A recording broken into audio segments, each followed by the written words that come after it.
The temperature right now, to my little phone app, and of course, it's 23 degrees, and I think it feels like 24. So, but again, you know, I'm getting kind of used to the little chill now. You know, have on with this morning in his regular show, Chairman of the Board of Commissioners, KIRK DEVIERE. Mr. Chairman, so you shaking your head like you ain't... No, I'm not a cold weather fan. they can take this snow and keep it moving. Oh, really? Okay. Yeah, I'm not a fan. All right, well, I got you, but you know, North Carolina, so every decade or so we get those. Yeah, we were just talking about, you was talking about... What year? I can't remember what year that was. Yeah, that had to be... 2010, maybe? Don't know. I can't remember. But I remember that, though. You know, he has a picture where he's digging out of his yard, and he walks down to the station, because the station is on Bragg Boulevard, and I guess that would be We were trying to get host and get up on the air. Wes was trying to get on the air. Right. I guess that'd been about a 10-minute walk if you walk. Yeah, about a 10-minute Kind of come walk. by the Greek church and kind of down. Yeah, we went straight down the hill, and then and also he's showing us pictures of his dog. I guess he said it was Jenny's dog. So I guess it was supposed to be Gray's dog, but now it's Jenny's dog. Well, look, it starts off like that. And Gray enjoying the snow. Yeah. I know the youngsters have been phenomenal for them. Oh yeah. So today, Monday, yesterday, everything was virtual with them. Mm-hmm. What's going on today? Today's everything's virtual at school too, so asynchronous is I guess what they call it, but basically virtual. But it allows them to do the work they need to do and not have to, have that makeup day. So all the kids are out today. The school I think is being the system is being extremely safe. And talking with the board chair yesterday, they're facilities folks and their leadership team is very deliberate about how to get those buses and down in some of these areas where the sun maybe hasn't thawed everything out yet, and there's still some ice, and we want to be careful. Maybe that's the one good thing that came out of COVID is that we learned how to do remote learning, even though we don't need to do it all the time. But it's good for days like this to keep people safe, as long as people have access and can actually get online. That's the other piece. Hopefully, everybody's able to do what they need to do and get online. Right. So, tomorrow though, we're supposed to have precipitation again tomorrow. Yeah, potentially tomorrow night, or tomorrow during the day, and then in the night, which could cause some ice. So we'll see. I know we moved our board meeting from it was originally yesterday morning at 9, and we moved that last week to 2 p.m. on Monday, thinking the snow was coming Saturday. Right. And then we adjusted it on Sunday to 2 p.m. today. And so hopefully we'll get an update, get a quick blurb from our emergency management director just on kind of, what's happened and what's not, and just let all the commissioners get an update on, kind of where we've been and what potentially is coming this next round if we get another round. Sure. When you guys had your emergency management meeting, that the community really responded well with that here at the station, because we played the meeting live, and then went back and did some editing and just got everything in there. But, I think this is the kind of thing that our citizens want. Yeah, I tend to agree. I mean, people want to know what's going on. We want to be transparent. We want to hear from the experts. I think part of the reason why we want to do that, we want to be live, we want to have it up online on YouTube and other places, is so you're hearing from those credible sources. Correct. Throughout these winter incidents or just kind of any kind of emergency situation, there's a lot of information out there that's not credible, and we want to make sure that people know what's going on, they hear it directly, whether it's about shelters or transportation or just the operations of the county buildings, what's going to be open, what's not. It's important that leaders are present, in my opinion, and that the community sees its leaders in these situations. But it's also important that the elected officials also understand their role versus our professionals that run emergency management and our emergency management director, our county, the municipal managers, those folks that are running the day-to-day and understanding, when we go into a state of emergency, we're directly connected up through the state, and there's some certain protocols that get put in place, and that's why we do that. I mean, we're currently still in a state of emergency. We're looking at when we actually come out of that. Potentially could be sometime today. I'll consult with our emergency management director, Director Crumpler, as well as the county manager, and we'll look at how and when we come out of that as well. But that creates some certain resources. It allows us to plan. It allows us to pre-position, some equipment. Allows us a connection to the state. It's the right thing to do as you're moving into these situations. And I think you're right. I think people want to hear it. I believe they want to see their leaders lead during those times. Sure. Well, so what about Cumberland County? Is Cumberland County open today? Cumberland County will be open at noon today. So noon. The courthouses, the facilities, all will open back up around noon today. Wanted to make sure, this ice, give people time. There'll be certain departments that'll be remote. We've got that flexibility, but for the most part, everything will be open. Services will be, as normal after noon today. Well, I guess we had a real winner thus far. I guess. We've been thankful. We got a little bit of ice and some snow. Not as much snow as, people thought we were going to get. We were in that, what were they calling that thing? A little dry pocket, or the little, and then it finally collapsed, and then we finally saw the snow. Everybody thought it was coming Saturday, and then it came Sunday, and, it was just, interesting. So we've had 2 weather events back to back, so we'll see what else we get. I don't know whether the groundhog saw a shadow or not. He did. It may have been too cold for him to come out. No, he saw a shadow. He saw a shadow. So that means when he sees a shadow, that's 6 more weeks of winter. Right. Okay. Which I'm like, no more. I'm good. Gray's got his snow day. He's got his pictures. I'm good. I'm not warm. Let it warm up. I'm ready for the warm. But then, you got the other side of that. When it's warm weather, then you got to worry about, hurricanes and tornadoes and, hurricanes and weather like that. So always something. Right. So, but these things kind of test where we are. Not that you would know. I saw some trucks around town. Some of them are like official DOT trucks, but then I saw just plain trucks with things on the front. Did we do some contract work, to your knowledge, for snow removal?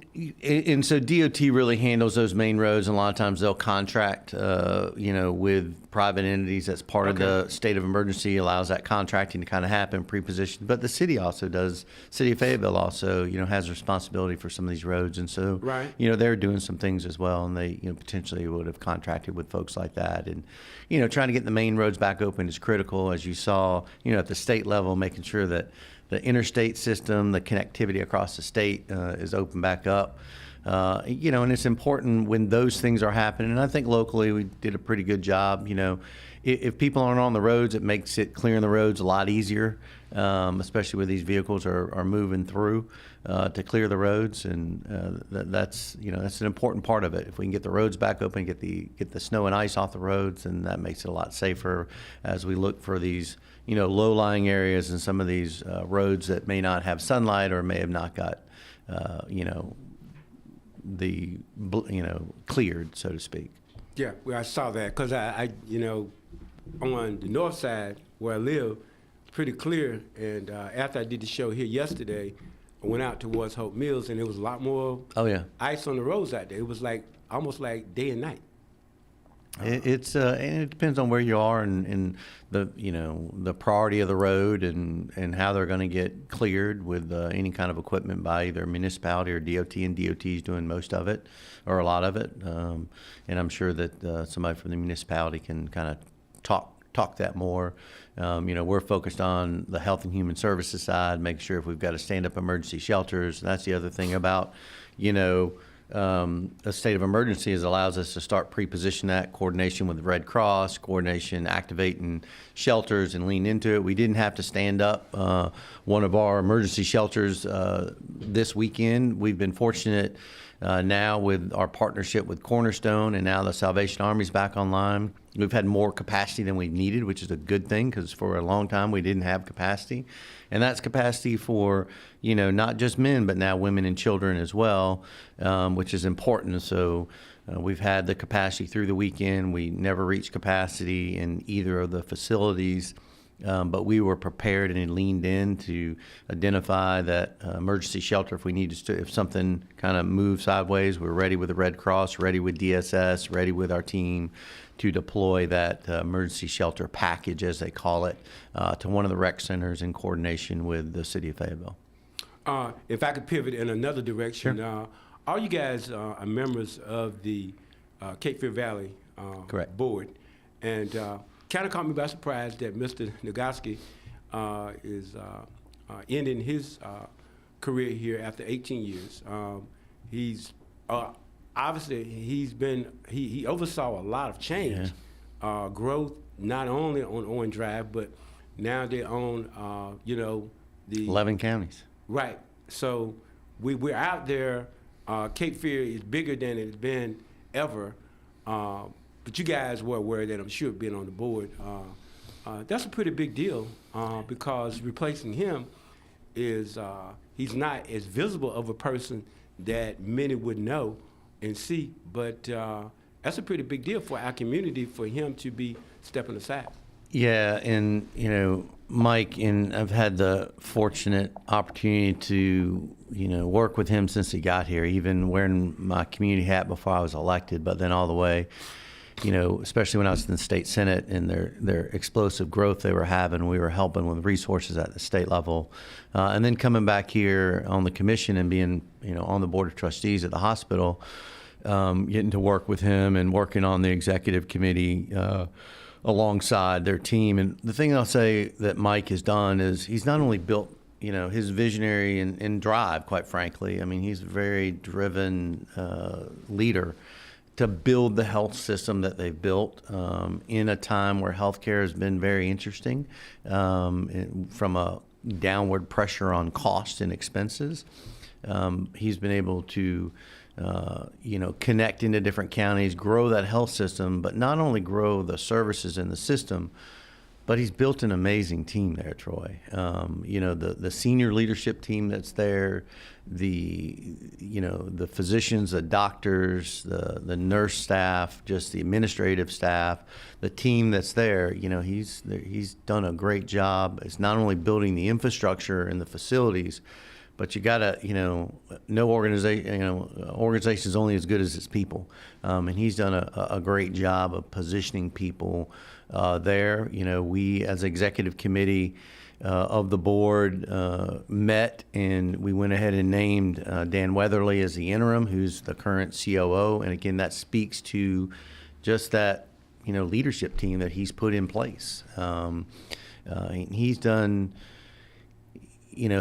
his fingerprints will be across this community, from the medical school to the growth of the facilities, the hospital, how they're positioned, the partnerships that he has with that Cape Fear Valley has created with the the higher ed institutions like Fayetteville State and Methodist and FTCC and other community colleges down in Bladen County and other places to create this workforce pipeline. I mean, we really positioned the community through his leadership to really have this healthcare, sector here where we're growing our own workforce. The collaboration with Fort Bragg and WOMAC, the collaboration at the VA hospital level as well.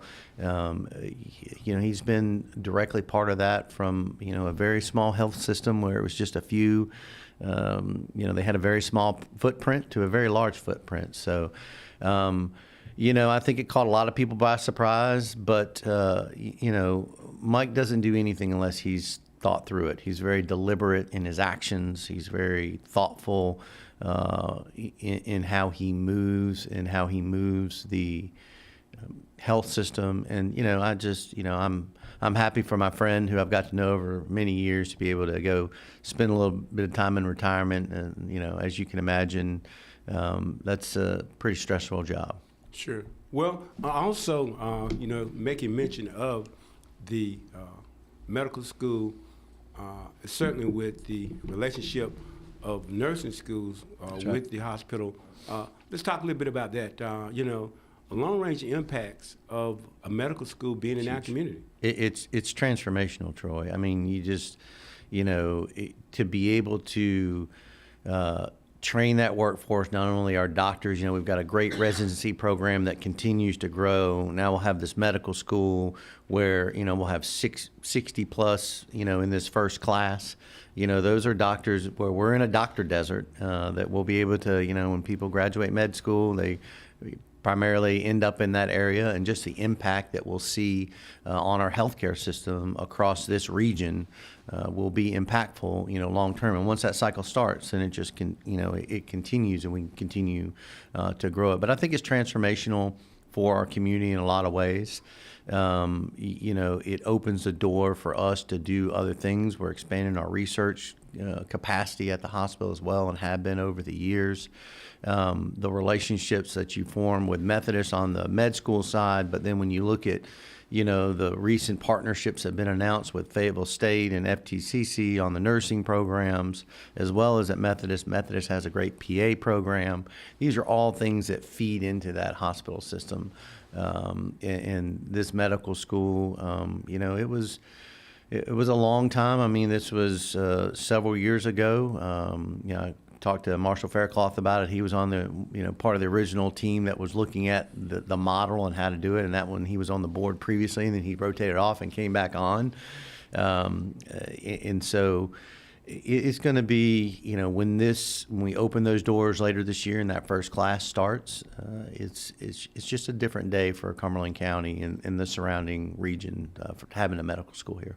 Sure. Don't want to go too deep. We do want to go into a break, and I didn't want to break this up. But, I don't want to get too technical with our audience, but there's something called a health belief model. That's right. In the health belief model, in order for a hospital system, all those things to work, public health plays a major part into that. That's also, right down the street here at Merchant Road, we have Wade Stedman right. Wade, that facility. It has to be a situation where a hospital emergency room doesn't deal with chronic things. They deal with true emergencies. That's right. And if you don't have components out here that are handling chronic things, people wind up clogging up. That's right. Your emergency room with something that is not a true emergency. And, hospitals are evaluated because of the time that people spend in the ER. And if you got a bunch of chronic people in there clogging up the wheel. Have you been sitting in our board meetings listening to this? That's part of what we hear. You're right. But look, this is something that I've been concerned about for years. Yeah, you're dead on. But part of that is having the providers in the workforce in some of these facilities. They don't have the capacity, or they don't have the ability, based on the payer mix on that some of these smaller. I think that's where Medicaid helped when we expanded Medicaid. Right. That's beneficial to some of these, Wade Stedman and some of these other smaller providers. But if you don't have the people trained in a workforce to be there, then you still have a backlog, and people, if they can't get in there, they're going to go to the emergency room. Well, but there were some other challenges too. Oh, yeah. If you don't have a real good functioning public health center. That's right. And see, that's been my thing, that you got to have that right.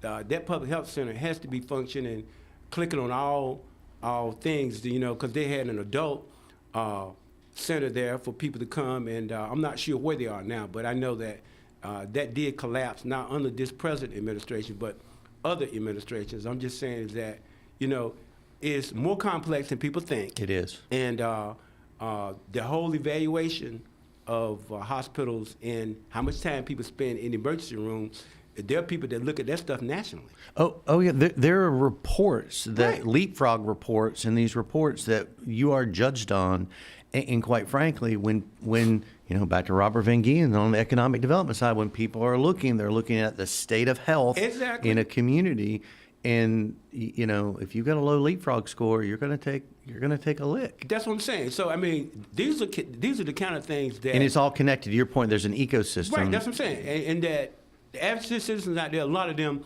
are not aware of these things, that they play a part into the big picture But anyway, look, want to go to a break, come back, discuss that more, because I Yeah. believe that those are those things that are kind of hidden behind the curtain, things that people are not aware of that really affect our community. And because I'm 70 years old now, I mean, senior citizens, those are things that we have to be concerned about, because at the end of the day, it's about health. Yep. And, I don't plan on moving somewhere that's going to take 15, 20 minutes for an emergency vehicle to get to me. I'm just saying that's me. That's right. Unless somebody drag me out there and I don't have a choice, I want to be somewhere where there can be a quick response if I have an emergency as a senior citizen.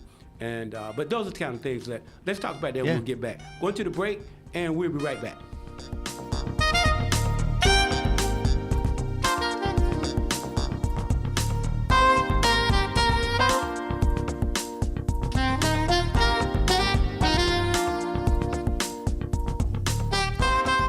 Hey, Cumberland County. Looking for a job with purpose? Cumberland County government is hiring. We offer great career opportunities where you can serve your community and grow your future. Explore openings and apply today at cumberlandcountync.gov/jobs. Need help? The county's recruitment team is here to guide you every step of the way. Visit cumberlandcountync.gov/jobs to apply to join the Cumberland County team. Most interstates and highways across the state of North Carolina have been plowed, but some roads are still covered in snow. In the mountains, road crews continue to work secondary roads after the weekend winter storm dumped several inches of snow there. Same for the eastern part of the state. President Donald Trump plans to nominate Kevin Warsh to the board of the Federal Reserve as a governor and the next chair of the central bank. If confirmed by the Senate, Warsh would succeed Jerome Powell, whose tenure as chair ends in May. President Trump is hosting Colombian President Gustavo Petro at the White House today. The American Red Cross is experiencing a nationwide blood shortage. The nonprofit says blood supplies have dropped 35% in the past month. Super Bowl teams have arrived in the San Francisco Bay Area for Sunday's Super Bowl. Mike Rayleigh, NCN News. I'm Jamie Monticelli, WIDU Radio News. The city of Fayetteville says solid waste services will focus on household collections this week. Residents are encouraged to place carts at the curbside by 6 a.m. Solid waste crews will pick them up as quickly as possible as road conditions allow. Residents with a regularly scheduled Monday collection will have their household waste collected on Wednesday. No yard waste will be collected this week. The Fayetteville Police Department's Police Activity League currently has open enrollment for the Jiu-Jitsu program. That program can help build your child's confidence, strength, and resilience. They would love to have you. They are currently accepting PAL applications for boys and girls ages 11 to 15. Email PAL Sergeant Candace Snyder to enroll. It is CandaceSnyder@FayettevilleNC.gov. Quick note, Cumberland County Schools say the Family Focus Group session scheduled for Wednesday, February 4th will now be held virtually. All registered participants will get an email with updated details. From WIDU Radio, I'm Jamie Monticelli. Are you looking for an opportunity to serve the community? Become a part of the decision-making in the City of Fayetteville government and apply to fill an upcoming vacancy on our boards and commissions. You can apply now through January 31st by visiting fayettevilleNC.gov/boards. Click on the red apply button found in the middle of the page. Boards and commissions are a great way for residents to engage in their community and help build a greater Fayetteville. If you have been injured in a motor vehicle collision, you should understand that the insurance company is not on your side. It is the adjuster's job to get by with paying you as little as possible. Call personal injury trial lawyer Brent Adams now for a free no-obligation consultation. Call now, 910-888-8888. Don't hesitate. Call 8. At Brent Adams & Associates, we make things right. PBS North Carolina premieres an all-new season of the music series Shaped by Sound, featuring 13 North Carolina artists, including Grammy winner Anthony Hamilton, Rock Band Wednesday singer-songwriter Ben Folds, and NC Music Hall of Famer Jim Lauderdale, among others. Watch as they perform in the studio and share the stories behind their songs. Thursdays at 10:30 p.m. on PBS NC, or stream anytime on the free PBS app. Learn more about PBS North Carolina at pbsnc.org. Say goodbye to the sunshine. Our next weather maker's rolling in today, and we're not going to see the sun that we saw yesterday. Should be cloudy this afternoon and milder with highs in the mid-40s to low 50s. Tonight, some rain rolls in. It stays overcast with the low in the low to mid-30s. And at this point, I don't think we're going to see anything frozen for the day tomorrow. It's cloudy late in the day and into the evening. We'll see some rain mixed with some sleet pellets, maybe some wet snowflakes. The highs in the mid to upper 40s. A wintry mix possible Wednesday night. I'm Mike Mays in the Weather Center. Practicing a championship way can happen 100% of every day, in the pool and when traveling highways. A law of sportsmanship includes taking the high road when going away and returning home. Buckle up your seatbelt in the front and back seats. Every seat, every time. Each time you click it counts as a winning ticket. Demonstrate your championship drive through your safety practice, a freestyle by any measure. This message was brought to you by the Governor's Highway Safety Program and the North Carolina High School Athletic Association. You know the only feeling sweeter than opening a college acceptance letter? Knowing that you'll be able to pay for tuition however far you go. The first step? Completing the free application for federal student aid, or the FAFSA for short. Find out how much money for college you qualify for. Grants, scholarships, and other opportunities are waiting. How far can you go? Find out at cfnc.org/FAFSA 101. Angelic Flourish Creations, 442 Hillsborough Street, Fayetteville, is family owned and operated, proudly serving the Fayetteville area. Whatever the occasion, Angelic Flourish Creations can create a floral arrangement or gift for any occasion or holiday. Angelic Flourish Creations has prompt, friendly, and caring service. If you want to say you care, you can always say it with flowers from Angelic Flourish Creations, 442 Hillsborough Street, Fayetteville. Call 910-485-2205.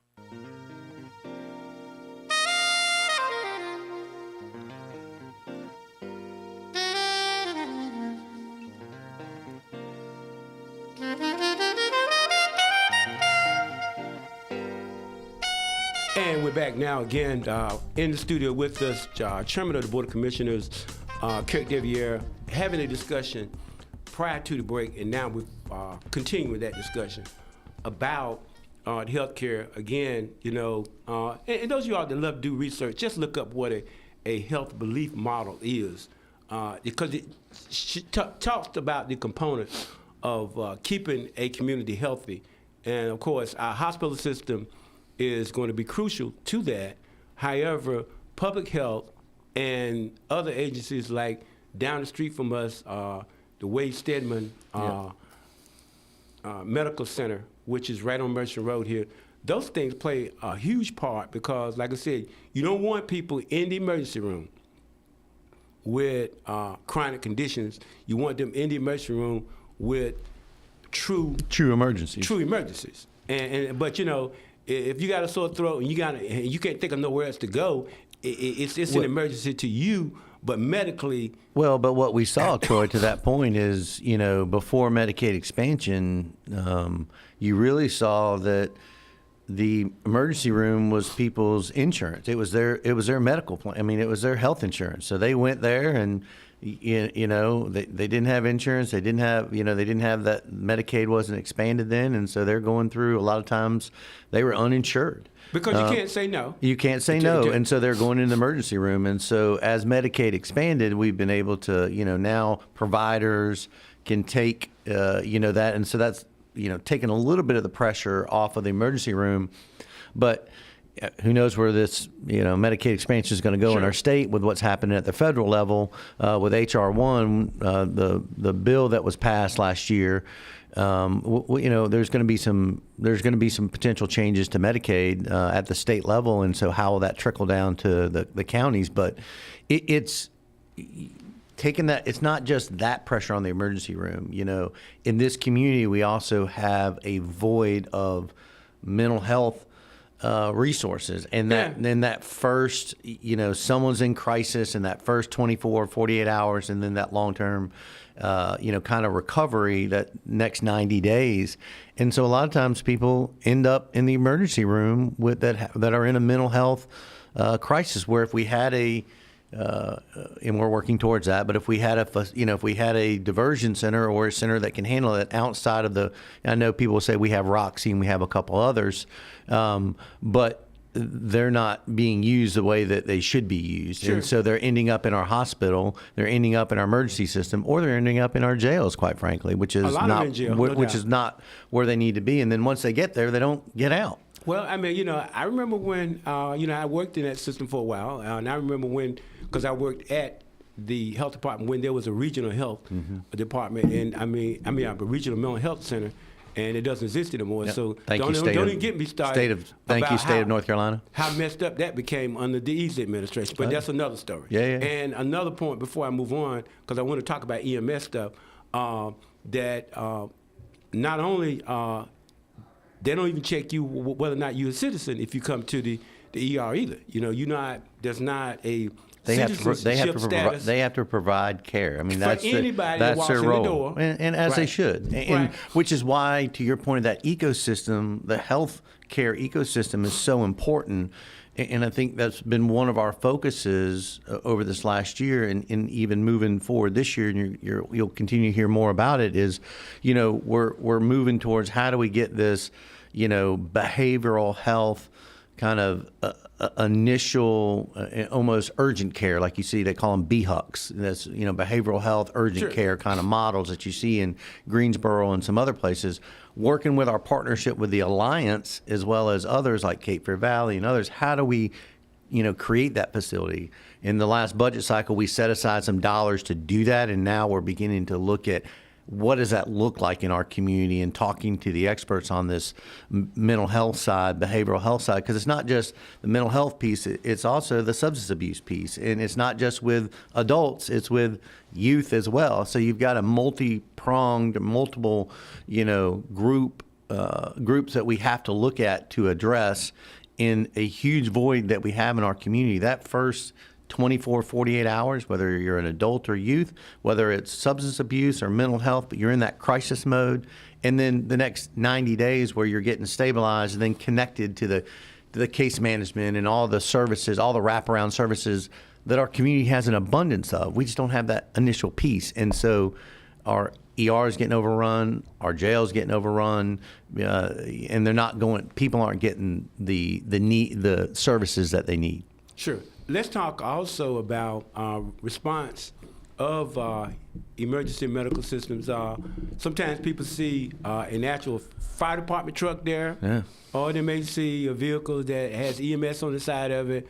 I guess it left the hospital. I don't know. You know, explain what's going on with that. Who's funding what, and where are we now, and where are we trying to get to? Yeah, so, and that's a great point, you know, and hats off to our first responders, especially our fire departments, both our municipal service, our systems, as well as our volunteer fire departments. You remember, Troy, we got a lot of volunteer fire departments across this community, and a lot of times they're the first on the scenes.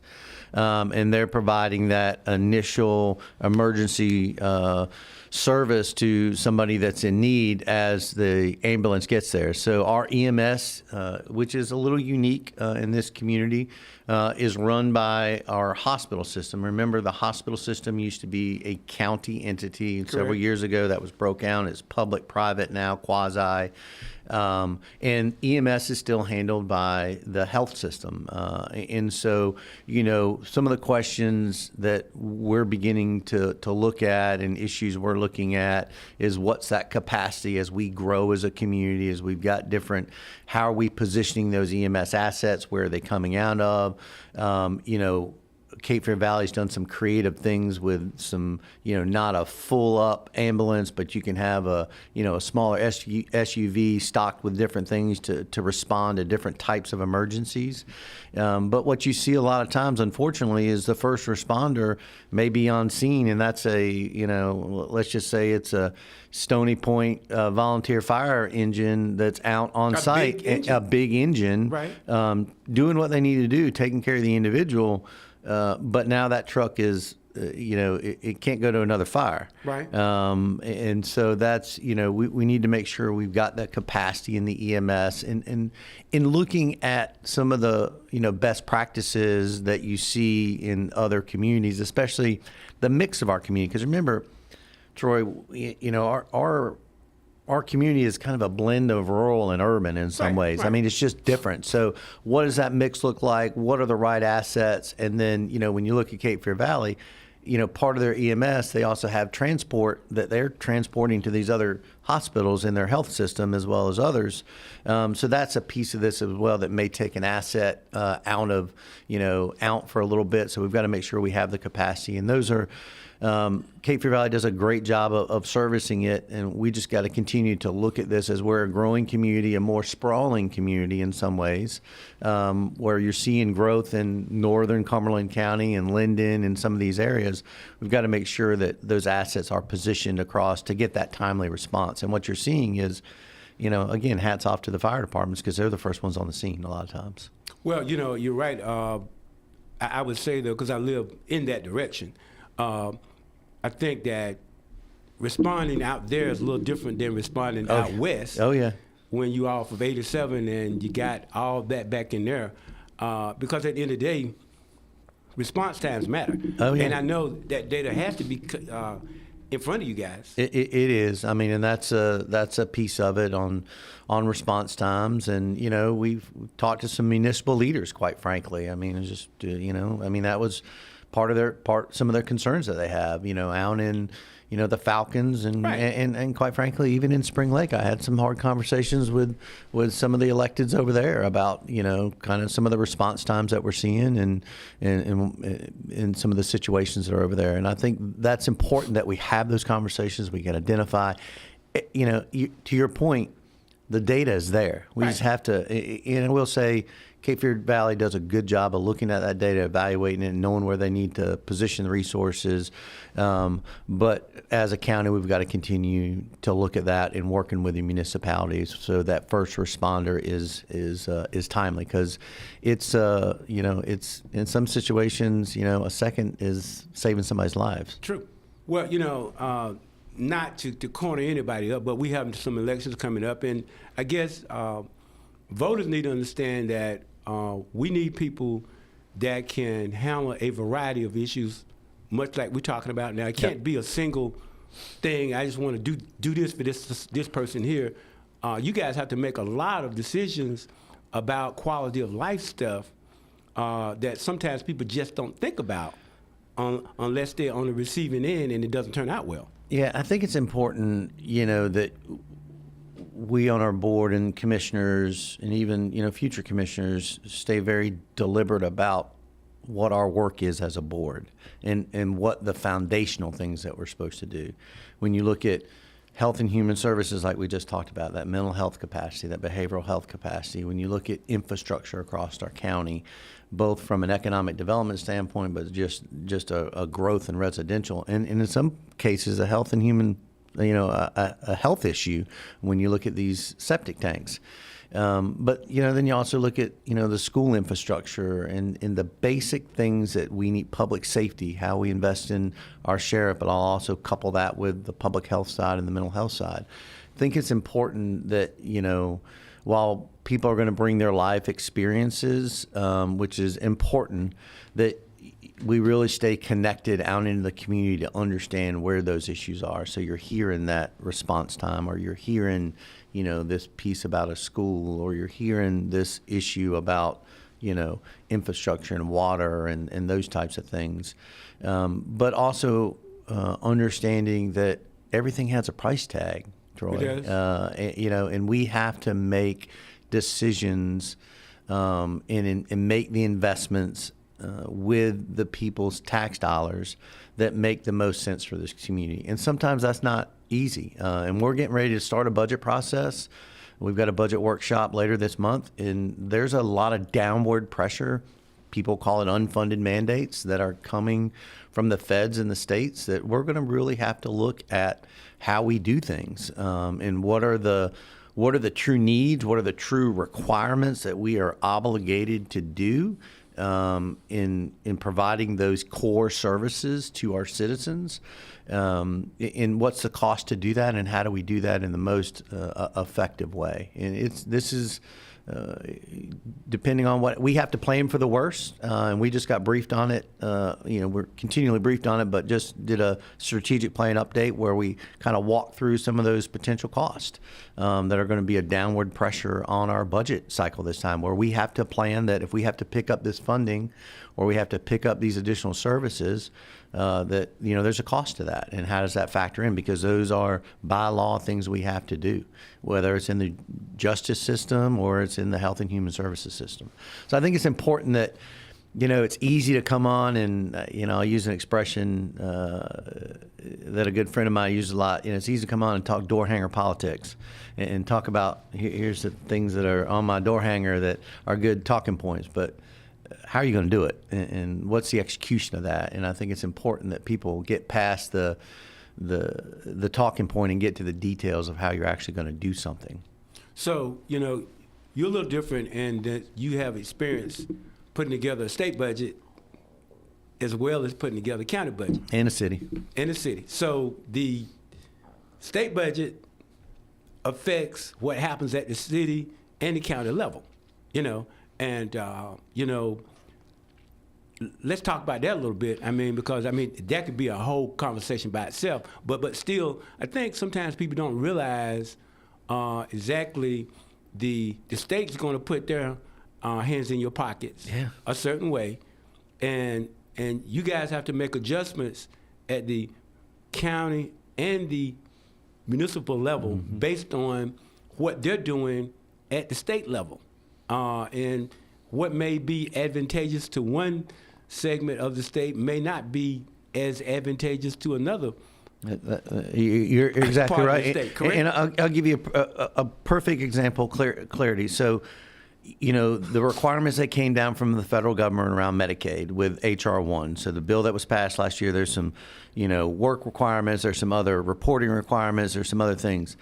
There's a cost to that. And right now at the state level, Senator Bergen, who is over the Senate Healthcare, he's one of the leaders. They've got a joint, I think they've got a joint committee that's been working on this. He's up in Harnett County. But, they've got to make some decisions, and they're in action while we're starting our budget process. We have to plan that you got to plan for the worst, Troy. And so you got to plan to say, we're going to have to cover that cost if the state's not, because it's a requirement, it's a law. So while they're in action and they're not in session, so they can't enact anything until they come back after the primary, I guess. So right. Sometime in April, we're already going to be in our budget cycle. Our department heads, our manager is already working through the budget cycle. We're going to do a budget workshop in end of February. We're going to set some priorities, but we're going to have to look at those costs that right now that we're unsure of what's going to happen at the state level. And that's not just going to affect our county. That's going to affect all the different counties. So that's just one example of things that we have to look at through this cycle. And I've got a different picture of it because I kind of understand how it works at the state level. But one thing that I saw up there is unique is when the different departments come forward, their budgets sometimes are what I call baked in. Like you really don't get in the levels of those budgets. So they come forward and then appropriations get laid on top of them at the state level. And while they come to the committees, a lot of times the departments have kind of already baked in. And when you get to the county level, sometimes it's the same way. And so one of the things we were talking about at our strategic planning is in our new Assistant County Manager Shaw, who handles our budget side, and she was just promoted to Assistant County Manager. was walking through kind of the way we look at this. So we have tier 1, tier 2, tier 3, and tier 1 is that stature requirement, the things we must do and the costs associated with that. And so we were having conversations around, how are these additional downward costs going to impact our budget and what are we going to see? And so as we move into the workshop and as we move into our conversations, I'm hopeful our commissioners can, and I think we will be as we were last year in the budget processes, we'll be very deliberate and have these conversations around where are our true costs, what are our mandated costs, what do we have to do to try to minimize the impact on the taxpayers as much as we can while we're waiting for the state and feds to make some kind of decision. Yeah, because, I just give an example, like, let's say something as simple as WIDU doing a concert at the Crown. Yep. The state, they got their hands in their pockets. Yep. For every $100, I want 7. You know what I mean? I mean, those kind of things. I mean, I don't think people think about that, but doing business doesn't come free. Nope. There's a cost. You're a businessman. You're doing business. There's a cost to doing business. And I think that we want the best practices that will attract people to our community and our state to help us, but still there are hoops that we have to jump through. That's right. And I said this last year when I first got on the board. One of the most important things that this board can do is that budget process and really be focused. That's our opportunity to really kind of get into the weeds on some of this stuff because that's our responsibility. I mean, that is managing not only the tax revenue that comes in locally, but the dollars that come in from the state, the Fed, the grants, those different types of things. And we need to be very thoughtful as we go through that process. I think we did a good job of it last year. I think we're going to continue to have another challenge. Last year, it was the reevaluation and what we're going to do to make sure we, lessen the tax burden because of that high reevaluation. I think this year, our challenge is going to be around these unfunded mandates. I know people don't like that word and, it's kind of thrown around a little bit, but these costs basically that are passed on to a county that we have to comply with by law. And there's just certain things you have to do on top of everything else that you have to look at in a budget, how you're going to invest in the schools, how you're going to invest in infrastructure, how are we doing deferred maintenance on our own buildings. There's all these things that play into it. And that's one of the biggest roles that we have as commissioners is to be thoughtful, deliberate about that process. And to be responsible with, the tax dollars and the dollars that are provided to the county. Sure. Well, look, I'm going to let you have the last word, but I would say this. I may not live to see it at my age, but I do believe that there would be a revolution in this country once, and it's going to be over taxes. I believe that people are going to get tired of the government taking more and more of their hard-earned money, and there will be a revolt at some point because there's a lot of conversations happening at it in a lot of different areas right now. Raleigh's talking about property taxes. There's always conversations around sales tax. If you're going to provide services, you've got to find a way to generate the revenue to pay for those in a responsible way. There's a lot of different ways you can do that. There's a lot of different ways you can do some carve-outs and some other things. And so I think we just have to continue to be creative. I hope at the state level, they're the ones that control the taxing authorities. Hopefully we can have some people that'll be creative and look at what's the best way to help these counties and municipalities be able to provide the services, the basic services that we need to provide. So that's important. But, I know we only got a couple minutes left. I just want to remind people to stay safe out there. There's still ice on the roads, and just thank the community for listening to the leaders across the community, asking you to stay home if you could and hunker down. And again, just thanking our community partners all over, not only the first responders, but just the emergency management team and community partners like Cornerstone and Salvation Army, who really, came together during this time and provided the level of service that our citizens should have and deserve and help keep them safe. So again, stay safe. We are doing our meeting at 2 p.m. today. We'll be live. Go to our website, cumberlandcountync.gov, and you can log in and listen to it. All our meetings are up there.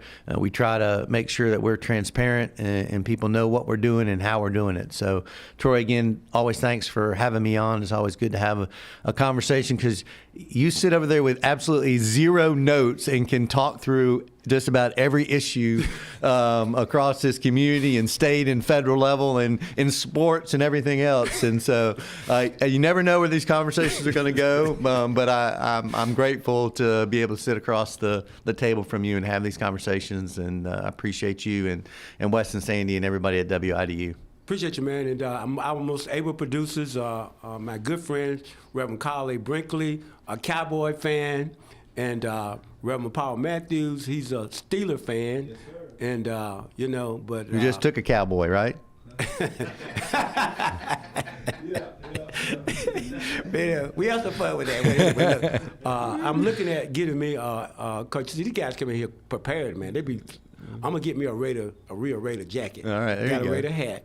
But I'm going to come in like they do. He got Raider socks, and he probably has on Cowboy shorts. I don't know. I have to ask his wife about that. But anyway, though, lots of fun, particularly blessing to your wife, Jenny, to Zoe, your pet, and to Gray, having a great football season. In the end, man, he was beating me every week, man, Tell him I'm not going to forget that. He's watching that basketball now, Right. I'm going to have to work real hard to watch that. Even though we're going to talk about that, I'm not as excited about it. He's enjoying it. He's out there playing a little rec league this year. Yeah, right. He's playing in Spring Lake in a rec league. He's having fun. He's getting, he's having a good time shooting and playing, and he's got a good little team, good coach, and it's fun to watch him out there do his thing. Excellent. Well, look, thank you all for tuning in to the morning show on the Widu Radio Network, 1600 AM, 99.7. Don't go anywhere. Great programming all day long.